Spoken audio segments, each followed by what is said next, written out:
I welcome everybody to the San Francisco Yacht Club's speaker series. And I'm really excited. We have a wonderful guest tonight, Rowena Carlson. She's a retired physical scientist. I just had to find out what that was. But if she really tells us, she's going to have to shoot us because she's not allowed to really say. She worked for the Navy. Did I get that right? Yeah. And I met Rowena. She and I and Ashley, Ashley's a member of this club, parent, all became members of the Cruising Club of America the same night. And that's when we first met, and then we've bonded over other political things. And Rowena moved up here about a year and a half ago, 2 years ago, from Southern California. Okay. She's a member of the San Diego Yacht Club, Richmond Yacht Club, and of course the CCA.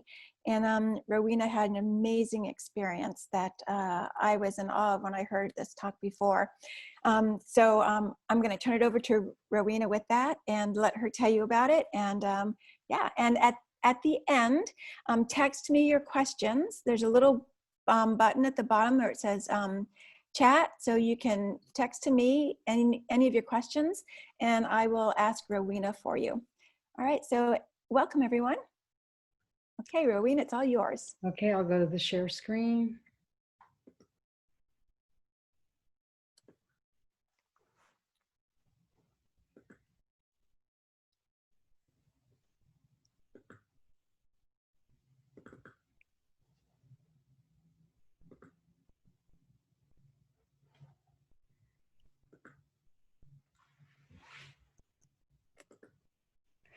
Okay, thank you everyone for being here to listen to my interesting experience that I had.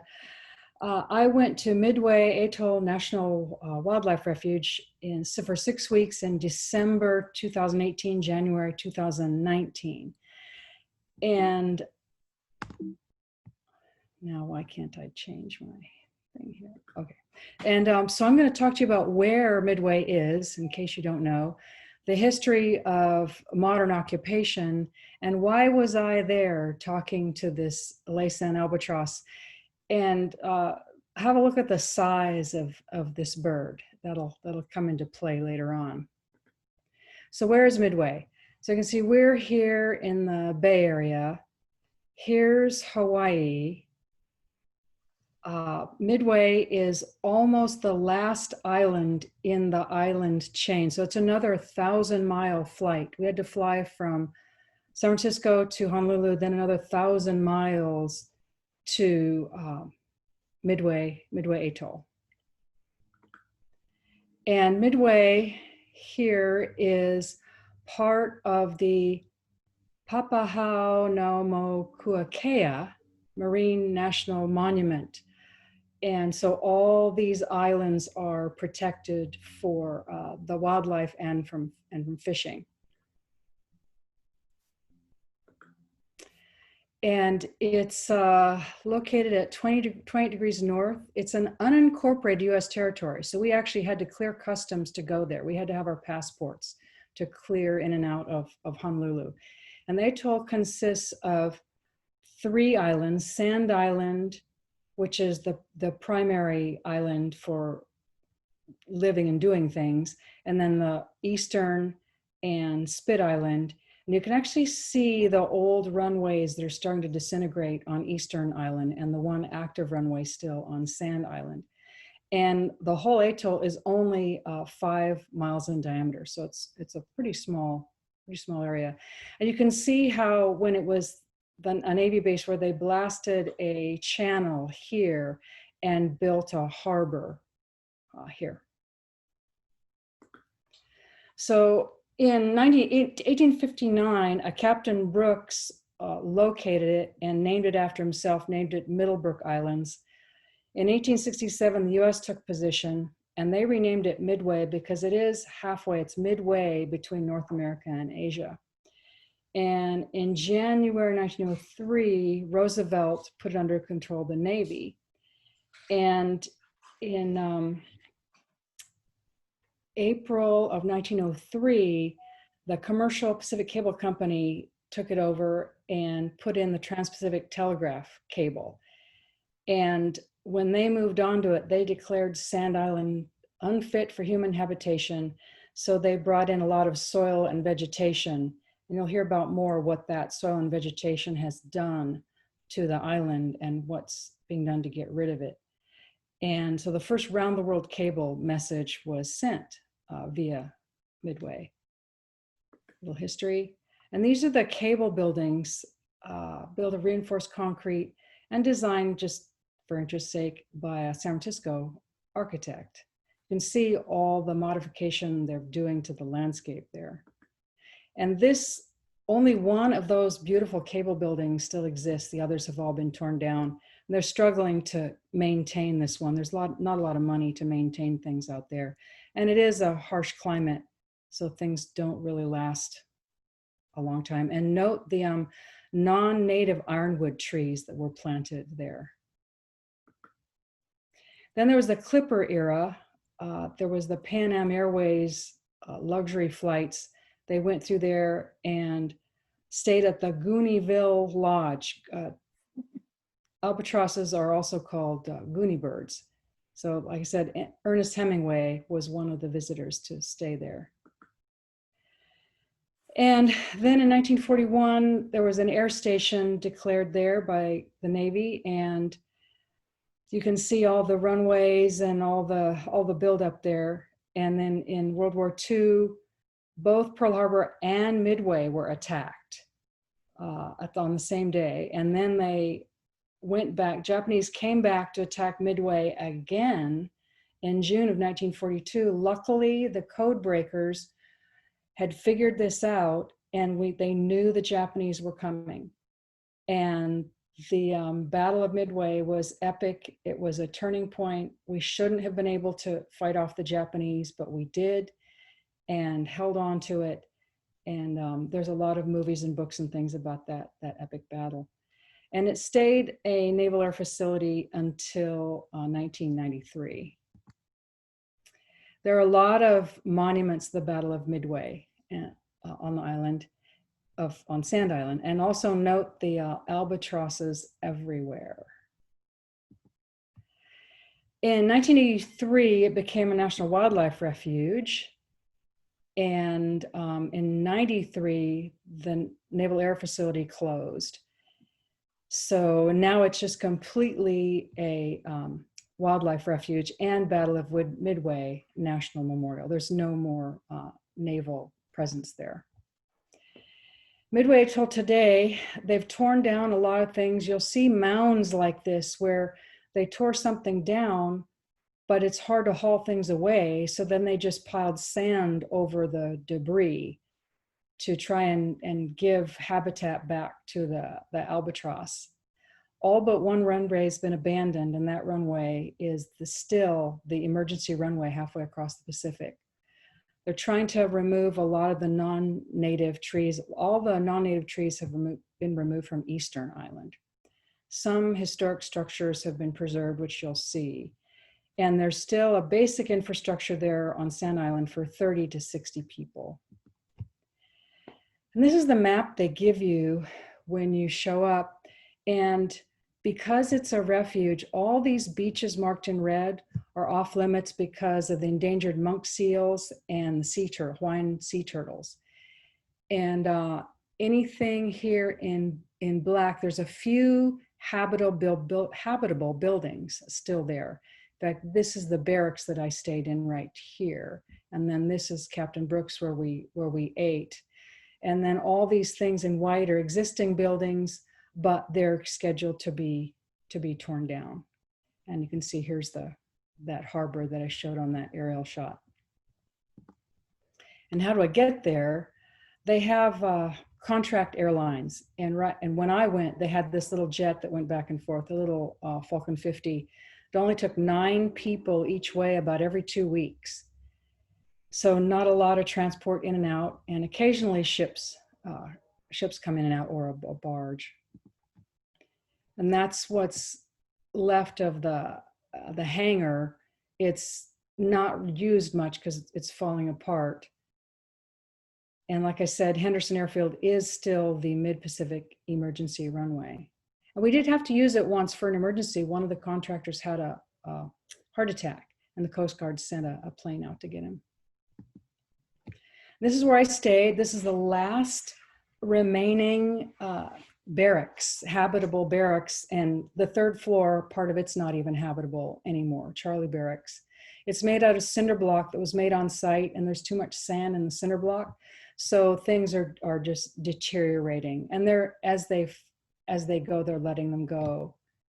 It's just too hard to maintain this stuff. And Clipper House is the current dining hall. This was built as a restaurant during the time when tourism was going on out there. So they've let the old dining hall go to ruin, and this is now the dining hall, it's a beautiful view. They have water. They're still using the Navy water tanks, the original Navy storage system, and they have water for 15 years, they think. And so showers are not a problem. You can have nice long showers, which after a day in the field sure feels good. These are beautiful mid-century modern quarters that were designed by the industrial architect Albert Kahn, and they've refurbished these. This is the command quarters for the officer in charge, and the head of the Fish and Wildlife personnel on Midway gets to live in this. It's been beautifully refurbished. And then these houses were the officers' housing, and they've refurbished these, and the Fish and Wildlife staff and the contractors get to live in these beautiful homes out there. And for food, they have a hydroponic garden for fresh greens and vegetables, and it was absolutely delicious. I think it's the most delicious lettuce I've ever had. And then all the other food has to be shipped in. And this is one of the buildings. This was the torpedo shop and parachute drying tower, and it's now the recycling center until it falls down. They're not doing a lot of maintenance. And then note the screen tent on the left is the native plant nursery. There'll be more native plants later. The bowling alley is still there, semi-operational, and we're there on the left bowling on New Year's Eve. I had Christmas and New Year's out there. It was a lot of fun. They're saving a few of the buildings, but not many. The Midway Mall, there's only a small store and a library. The other buildings are not maintained and slowly falling down. Again, note the albatrosses everywhere. The old communications building is crumbling.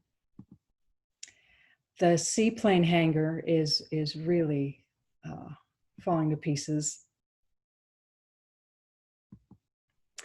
So this is how we got around. We were assigned bicycles and we rode everywhere. We did have one golf cart for our group. So if it was really windy, like trying to ride your bike into a 20-knot breeze is kind of difficult. So sometimes we used the golf cart, but this was our main form of transportation to get to where we needed to work that particular day. And if we needed to go to Eastern Island to count, then they have these two ribs for atoll inter-island transportation. And then this is Eastern Island. There's no habitation there, no buildings. They've torn everything out. The runways are disintegrating. It's just been given back to the birds. The gun emplacements are still there, slowly rusting away. But it's absolutely spectacular.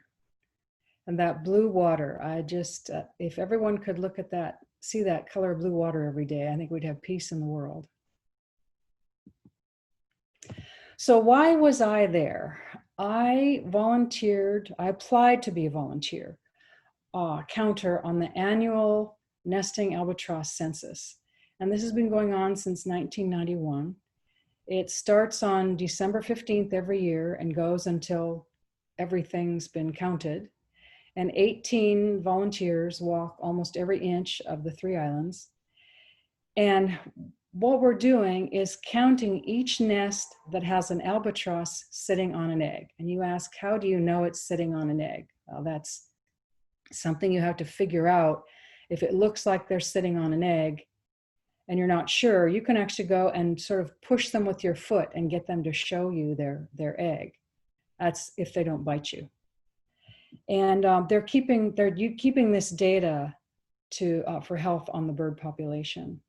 And that barracks, that's Charlie Barracks, where I was staying. So there's 3 species of albatross on the island. The main one is the Laysan, the big black and white ones. And then there are the black-footed. And then there's 1 pair of the short-tailed. They mostly breed in Japan. So it's really unusual to have this 1 pair of short-tail. The specks, these are big birds, wingspan of more than 6 feet. And the albatross, the Laysan albatross, is one of the smaller of the albatross species, but they're big enough, up to 9 pounds. And if a 9-pound albatross runs into you, which they do, you feel it. They eat mainly squid and other small sea surface prey, including marine debris. We find a lot of Bic lighters on the island because they find those floating and they think it's food and bring them back. Like Eastern was just covered with these Bic lighters. It was horrible. So more than 90% of the breeding pairs of Laysan albatross are on Midway Atoll and Laysan Island, one of the other islands in the chain. And they're considered a species of high concern. They were hunted for their feathers in the early 20th century. Apparently their feathers were used in the ladies' hats. They produce a single egg almost every year. And they have very long lived. You may have heard of Wisdom. She's very famous. She was banded in 1956. Quite often you'll hear the media say she's the oldest living bird. That's not true. She's the oldest banded bird. And they have no idea how old she was in 1956. And it's entirely possible that nests around her have her mother or her grandmother, and they're even older. Nobody knows. They just don't have any way to age these birds other than now they've banded chicks. So now they'll be able to, over time, figure out really how long these live from the chicks that they've banded since then. This was our count team. They're from all over the US and 3 people from the UK. Fantastic bunch. So how did we count them? The islands were divided into these sectors, and we'd be broken into groups and sent to a sector that day to count. And I carried a handheld GPS with me part of the time and just had it on and recorded my tracks. So you can see here, this day I was in this sector, and you can see I was walking back and forth and back and forth and back and forth, along with a whole line of people. So the tools of the trade to do this, we're counting 2 types of albatross, the black-footed and the Laysan. So we have to carry 2 tallywhackers, and you have to wear these plywood things on your feet so you don't crash into bone and petrel burrows. I'll talk more about that. And then if you're at the end of the line, you have to carry that paint gun that you see in my hand so you can mark the end of the line so you can spin around and then walk on that line and make sure you're not counting the same birds over again. So imagine walking with these things on your feet. You're trying to not trip over the wandering teenage albatrosses. You're trying to not trip over the ones in the nests, and you're trying to count the albatrosses that you see between you and the person next to you in line. So here's a lineup, and you walk along, like I said, looking to the foot of the person next to you and count as you go. And it's not easy. It takes a lot of concentration. And if you step and you crash into a petrel burrow and you actually break into it, you have to stop and get on your hands and knees and dig to make sure there weren't any petrels in there. And you reach in and you pull them out. They're mad and they bite you, but you can't leave them there. They'll suffocate. You have to dig them out. So in your line, if you crash a burrow, you have to stop. You yell, burrow, and the whole line stops and waits while you dig it out. And then when you're ready, you get up and you tell the line you're ready, and off you go again. So it's a real coordinated team effort. Now, once when I had to dig out a burrow, a bird on a nest bit me just before I crashed the burrow. Then while I was digging out the burrow, another one bit me. The ones on the nest are aggressive because they're protecting their egg. And boy, they draw blood. They have very, very sharp beaks. And this is what the bone and petrel looks like, the little guys that you're digging out. And they're probably about 8 or 10 inches long. They're not tiny birds. They're pretty substantial. But you see, they have sharp beaks too. They really can bite. So the nests were everywhere. This guy didn't get the memo to not park there. Then the nests, they're in the middle of the roads. They're in the grass. They're up against the medical building. The nests are everywhere. This is an ironwood forest. And remember, I talked about the orange, the paint line that you make. Note this orange line, so you can see that's one of the paint lines. And it's biodegradable, environmentally friendly paint that washes away. This is out by the runway. I can see there's a group of Blackfoot albatross here. And you can see that it's windy, so the ones on the nest are all pointing the same direction and have their heads pointed back. Some out on the dunes on Eastern. And this is a problem with the dunes. With sea level rise and storms, they're losing a lot of their habitat, and they're especially having trouble with the black-footed albatross losing their habitat, and they're actually moving some of the chicks to a breeding ground on Oahu, the one from nests that are very close to the water, to try and save them. So this was right under my bedroom window. Note all these nests, and these birds are not quiet. It is noisy. So hopefully you can hear this. This is a dance. These are teenagers. They haven't mated. They're looking for a mate. And what they do is they do this crazy dance. And I guess when they find the right dance partner, they decide this is my mate.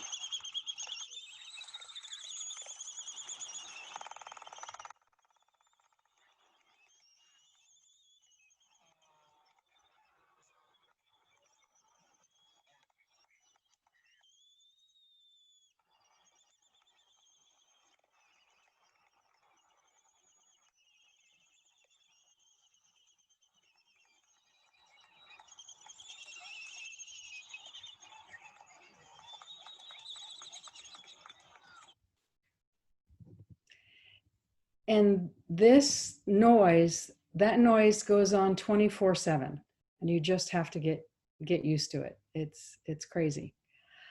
And like I said, they're nesting everywhere. Here they're nesting at the edge of the trash heap, the gravel area, and this orange dot here means this nest has been counted. Out in the middle of the old seaplane runway, they just dig into any little spot that they can. And you can see they're just everywhere. This is out on Eastern again. And then also there's the napaka bushes, and they're native, and they like to nest deep into the napaka, and those have to be counted. So what we did, we took our handheld GPS, and you'd walk around a band of napaka and get that track on your GPS. Then you'd start going in, beating your way in to count the birds and keep track on your little handheld GPS of where you've been. So you could see how you'd roamed in and out of this. And in this case, you would actually dot the nest with those orange dots like I showed you before, so that you knew you weren't repeating a count. But bushwhacking through this Naupaka was really interesting. And I was lucky, since I know how to use a GPS from being a sailor, I got to teach the others how to do this. That was fun. There's like I said, they nest everywhere. And it's beautiful. They talk to their eggs. It's just wonderful. And then one bird can't sit on the egg the whole time. So it's a pair and it's a team effort. And one will sit on the egg for about 2 weeks while the other one is out eating. And then they come back and have a nest exchange, and the other one leaves and goes out for 2 weeks. And sometimes one doesn't want to get off the nest. It's really funny. Sometimes it's very easy nest exchange, and sometimes it's very pushy. One will actually physically have to push the other one off. And there's a lot of marine debris out there. I actually pulled this piece of fishing net out of this nest, and I have it. And also you can see little bits of plastic everywhere, like this little piece here.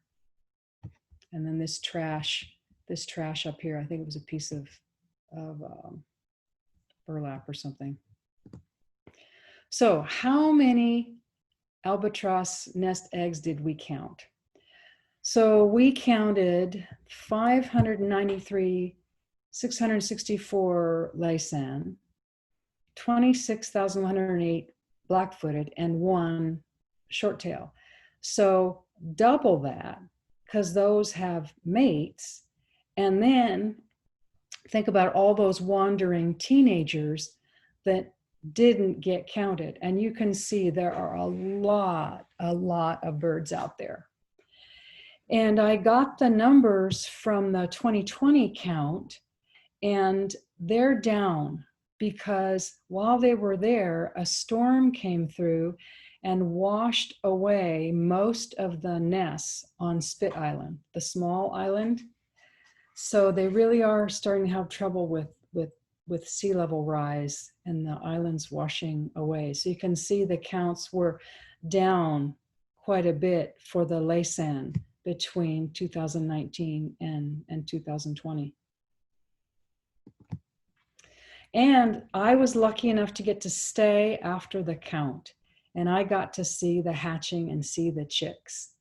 So here's a chick, an egg starting to hatch. And here's one newly hatched and all wet. And note the little piece of plastic back here. Here's a hatched one, and here's a banded bird. So they'll have all the information on when and where that bird was banded. And again, note a little piece of plastic in the nest. And there's a little cutie pie. And this is an older band. They're trying to catch these birds that have the old aluminum bands and replace it with the plastic bands that are much more visible, so you don't have to get so close to the bird to get the number. And you can see the remnant of the egg back here behind this one. There's a black-footed, and they're a beautiful chick. And there are other birds out there too, a lot of other birds. These are just a few of the ones that are out there. The beautiful white terns. These are very curious birds, and they'll actually fly over your head as you're walking along. They're very concerned about what you're doing, and they make a noise like an old Jew's harp, or when you used to use a comb with a piece of wax paper over it. They make a funny humming noise. It's really something.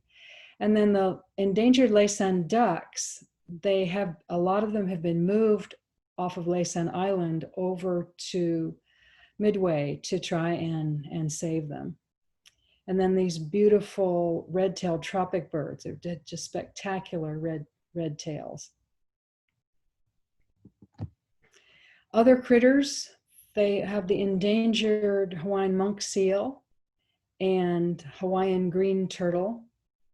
And even if there were beaches we were allowed to go to, but if by chance a turtle or a monk seal had hauled out there, then we had to back away, had to stay away from them. So other things we did while we were out there, a lot of non-native plants introduced by the cable company and the Navy. We pulled poinsettias. I'm never going to look at a poinsettia the same again. We pulled ironwood saplings, mustard plants, verbena. We planted native grasses to stabilize the sand on the dunes. We planted endangered native plants, and we picked up marine debris from the beaches. And here's a poinsettia patch we attacked. And it's interesting about the poinsettia is it takes away habitat, and it also increases the mosquitoes. It holds the moisture, and mosquitoes breed, and the mosquitoes actually give a pox, a disease, to the chicks. So it's a very dangerous thing to have on the island. So here it is after we cleared it. So you can see these albatrosses that were trying to nest amongst all this. Another thing I should have said is when the Navy was there, they had full-on neighborhoods and streets and street signs and street lights and all that. And all that's gone. There's just these few buildings that are needed for the infrastructure to support fish and wildlife. And there's not even any lights at night. No lights are allowed at night. We had blackout curtains on our windows because especially the bone and petrels are attracted by the lights, and they'll crash right in to the windows of the buildings. And when you're walking or riding your bike, you've got to hold a flashlight down. Don't hold it in front of you. Don't wear a headlamp, or they'll crash right into your head trying to get to the light. It's really a strange thing at night. It's black. There are no lights. So here we are planting the native grasses that were grown on site. And this was really a gratifying thing to do, hoping we can save some of the island from erosion. Then the marine debris, it was everywhere, and it washed in every single day. We pulled off fishing nets, flip-flops, toothbrushes, plastic bottles, those big cigarette lighters everywhere, plastic toys, styrofoam, light bulbs, laundry baskets. If it was plastic, it washed up there. And they really liked us to clean this stuff up, help Fish and Wildlife do this, because there's such an entanglement issue for the turtles and the monk seals.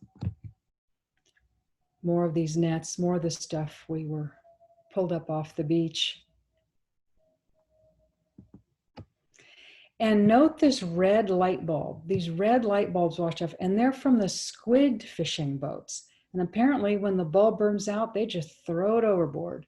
So these light bulbs, red light bulbs, were everywhere. And here's more of this napaka that we had to beat our way through to count. More of the debris, just everywhere.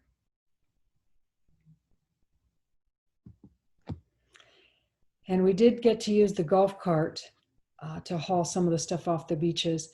These gray buoys, I saw a lot when we were returning from Pat Cup after the tsunami. These are from the oyster farms in Japan that got washed out in the tsunami. So these things are washing up all over the islands also. This was my roommate. Interestingly enough, she had actually, her father had been stationed on Midway in the 60s. So she had gone to school there. She had actually lived on Midway, and she applied to come and was accepted. And she was really amazed. The church was gone. The school was gone. Her home was gone. So she had a very, very interesting experience. It was fun hearing her stories of what it was like to live there on a Navy base. And all that debris we hauled in, for some reason they liked us to sort the different fishing gear out. So we stacked it best we could, sorted. Then most of the fishing gear can be taken by barge to Oahu. Oahu's power, they have an incinerator there, and that's what produces a lot of the power for Oahu. So occasionally they have a barge come out and they haul this stuff away. So there I am attempting to fly with a black-footed albatross, and I got done a lot sooner than I thought I would. If you would like to volunteer or would like more info on Midway, go to that website. It's an interesting application process. If you want to volunteer, you have to put in a resume and you give references, and they actually call your references. You need to be physically fit so you can walk all day and get down on your hands and knees and dig out petrol burrows. But it's an amazing experience. I highly recommend it. And I'm going to stop my screen sharing and Awesome, Rowena. take questions.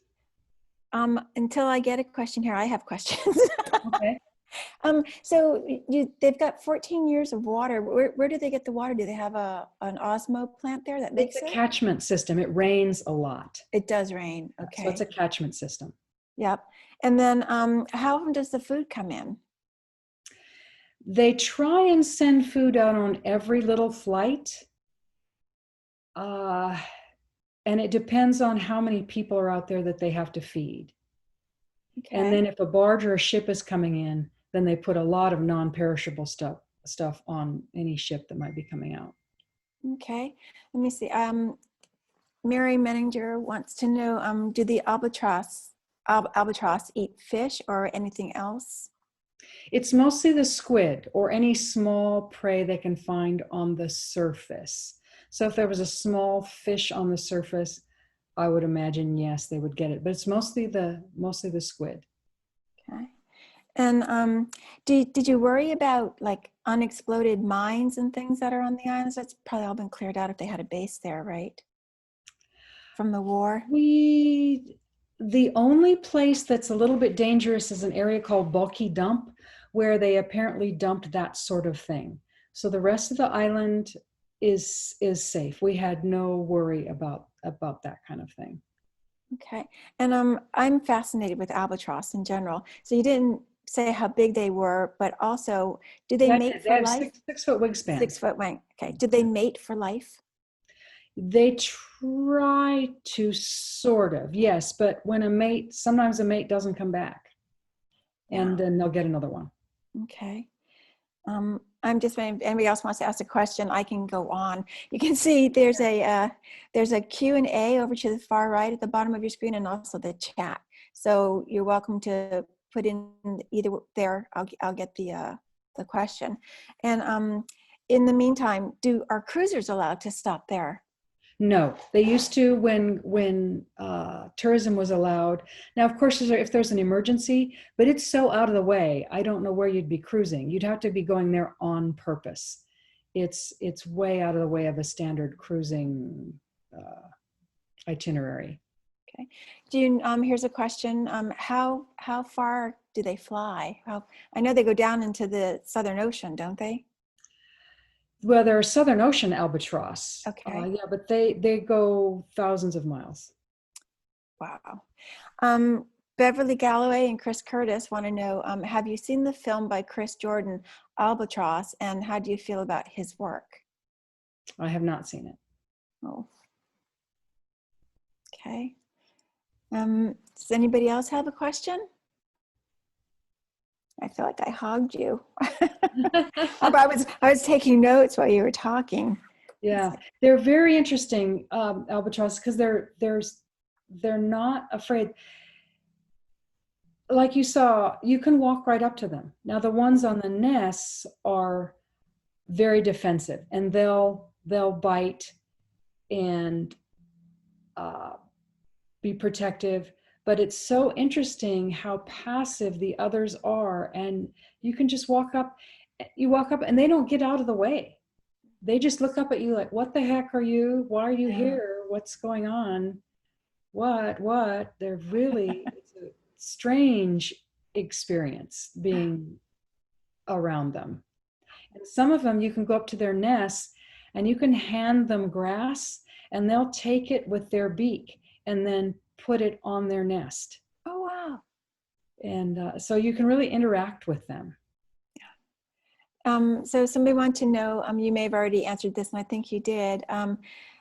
Is it an American island, and are non-American Canadians allowed to apply to the program? Yes, it's an American unincorporated. And yes, any nationality can apply.